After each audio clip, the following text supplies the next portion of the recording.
Our first presentation this afternoon is the John F. Hogan Distinguished Service Award. The Hogan Award honors individuals who model the principles for which we stand as journalists. Previous recipients are men and women who serve our craft, defend the First Amendment, and know the facts matter. Hogan Award winners are really an exclusive group that includes Frank Stanton, our first honoree in 1959, as well as Walter Cronkite, Hugh Downs, Soledad O'Brien, Jorge Ramos, and many more. John F. Hogan founded RTDNA 75 years ago and served as our first president. The award that bears his name honors the distinguished service of a journalist who makes outstanding contributions to our profession and to the First Amendment.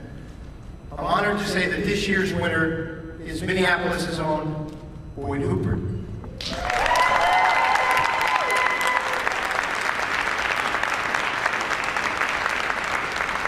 Through an illustrious 39-year career in television news, Boyd has captivated audiences with his compelling storytelling and dedication to excellence. He has been an integral part of CARE, which, by the way, is celebrating its 70th anniversary this week, so our timing couldn't be better. Congratulations to that great station. CARE, obviously here in Minneapolis, the land of 10,000 lakes, and Boyd's been there for 27 years, is that right? Wow. Beyond his work at CARE, Boyd serves as the National Storytelling Coach for TEGNA, the owner of CARE, where he imparts his extensive knowledge and expertise to the 49 newsrooms under TEGNA's umbrella. His dedication to sharing his craft has extended beyond the U.S. and he's conducted numerous visual storytelling workshops abroad. Before joining CARE, Hubbard worked at WITI in Milwaukee, KETV in Omaha, and WSAW-TV in Wausau, Wisconsin. Throughout his career, he has garnered an impressive array of awards. I'm not even sure impressive really carries it. He has garnered an array of awards and accolades that includes an outstanding 22 National Borough Awards. Does that count this year as well? 24? How many this year? 24 National Borough Awards, wow. Multiple national headliners, Sigma Delta Chi Awards, the Scripps Howard Award, the National Emmy for Feature Reporting, and a remarkable, he could build a house on all of the Emmys, a remarkable 148 Emmys. In recognition of his extraordinary contributions, Hooper earned the Lifetime Achievement Award from the RTDNA Foundation, our charitable arm, in March in Washington, D.C. at the First Amendment Awards dinner. Our president, Dan Shelley, here, said at the time, through his exceptional reporting and storytelling abilities, Boyd has touched the hearts of countless viewers, taking them on emotional and impactful journeys throughout his captivating narratives. Let's take a minute to look at his incredibly outstanding career. When the anchor reads the tease for a Boyd Hooper story, the audience knows what to expect. They know Boyd better than their next-door neighbor. If we're gonna do a story... Opening day, 2013. They consider him much more than a TV reporter. Listen. For Boyd, specializes in stories that reach far beyond the headlines. Anybody who knows Boyd knows he's just getting started. But technically, Dale's job is helping wildlife. Boyd is working just as hard now on his stories as he was We're lucky to have them. 30 years ago. Like many southern Minnesota communities, You can see that he really connects with the people that he's profiling.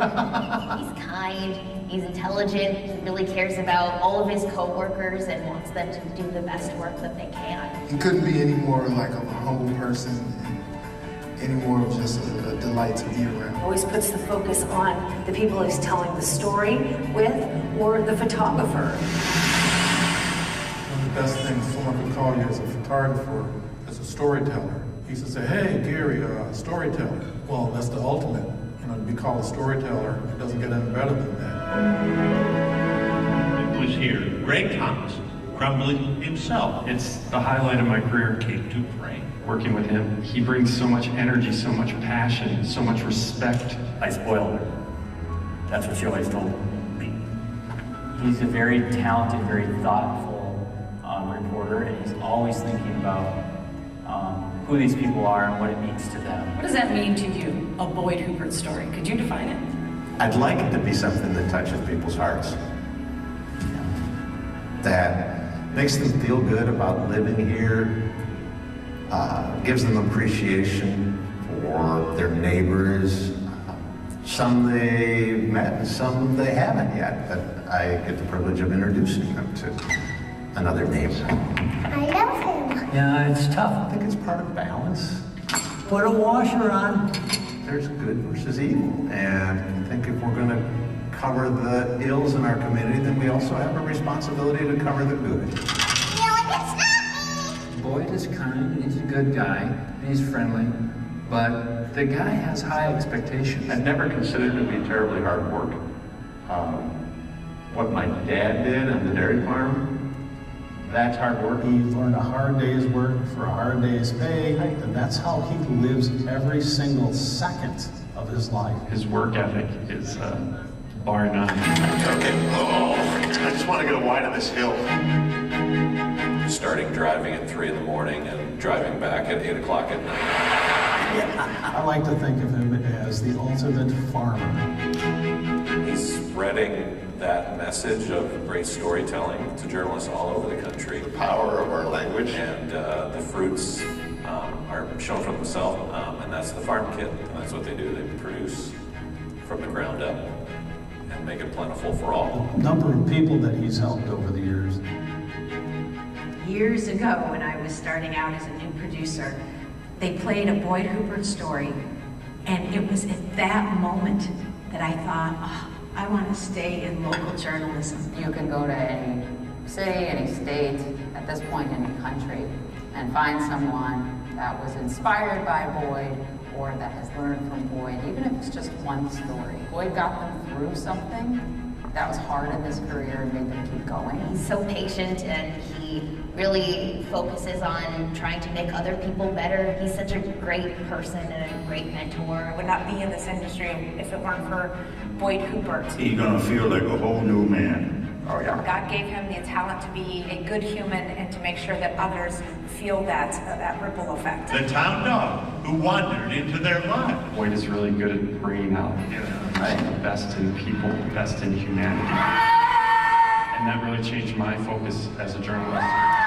Your passion for local journalism is an inspiration for all of us. I want to thank you for the stories you continue to tell and for setting the standard for the next generation of journalists. I think that he has touched so many lives, and that is what this is all about. What he has achieved has little to do with the actual stories, which are so impressive, and more to do with all those people that he has touched over all these years. And the best part is, hey, you're not done.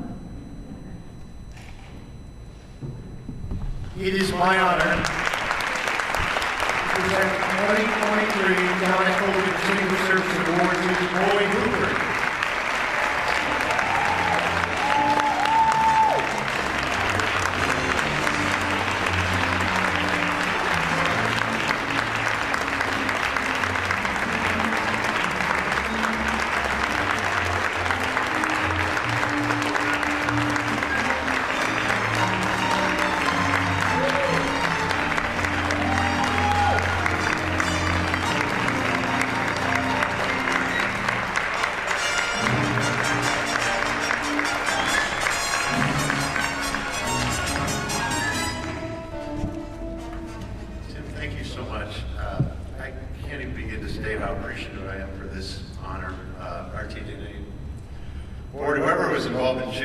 I was asked by one of the scholarship winners a couple hours ago, do you ever suffer from imposter syndrome?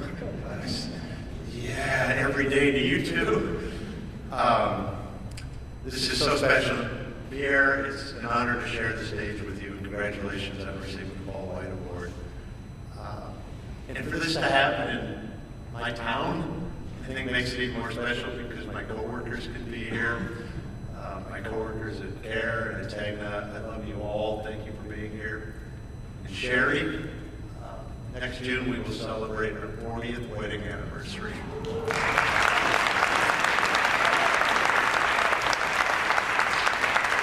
Imagine that, 40 years married to a television reporter, and you're giving me the award?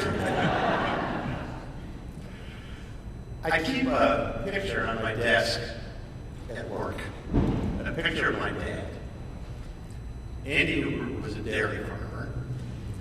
He milked 50 cows on 200 acres of land, on which I grew up, about an hour from here in River Falls, Wisconsin. My dad was in the barn every morning at 5 o'clock, and it was rare for him to be back in the house before 8 o'clock at night. For those math-challenged journalists like me, that's a 15-hour day. And he did it every day, Monday through Friday. On Sundays, he gave himself a break and only worked 8 hours. He'd milk the cows, take a break, take his family to church, come back home for a nice meal prepared by my mom or my grandmother, usually followed by a nap, after which he'd wake up and milk the cows again. 365 days a year, never a vacation, never a holiday, never a sick day. He would just work through whatever ailment he was experiencing. The picture on my desk was taken at harvest time, busiest time of the year. It was dusty. In the photo, he's unloading a load of corn. His jeans and his jacket are filthy. The logo for the Secord Company on his cap was no longer legible. And he's smiling. Not just a grin, but the kind of smile that says, there is no place on earth that I would rather be at this moment. My dad taught me that if you choose your career wisely, and I hope some of the scholarship winners are still here, and I see you back here, and congratulations to all of you. But if you choose your career wisely, work and happiness are not mutually exclusive. They walk hand in hand. And that's why I'm so excited for all of you as you embark on your careers too. My dad felt about farming the way I feel about broadcast journalism. My dad influenced me in another way. He's the reason, I believe, that I'm drawn toward a particular type of story. Stories about hardworking, honest, decent people. Some would call them ordinary people, but they're not ordinary at all. People like Keith Davison, and we'll be sharing Keith's story next week. Keith is a World War II veteran, and at the age of 94, he decided to put a pool in his backyard so the neighborhood kids would have a place to swim, and he'd have company. A few days ago, we revisited Keith. The neighbors held a 100th birthday party for him to show their appreciation for all that he's done for them. People like Maggie Kushner, and we shared Maggie's story last night on our 10 o'clock newscast. Maggie's in the first grade. Her mother works at the local senior home, and she often goes to work with her mom with a backpack packed full of books. And she goes door to door through the senior home, knocking on doors, reading to residents. It's people like Keith and Maggie and my dad that give me hope. Hope that we need right now. Hope that sometimes seems to elude us as we live through these toxic times in which people can't seem to get along. As people seem to put the best interests of the country aside in terms of their personal gain or party gain. I feel if we've ever needed hope, it's right now. Without that hope, I fear for our institutions, I fear for journalism, I fear for our democracy without that hope.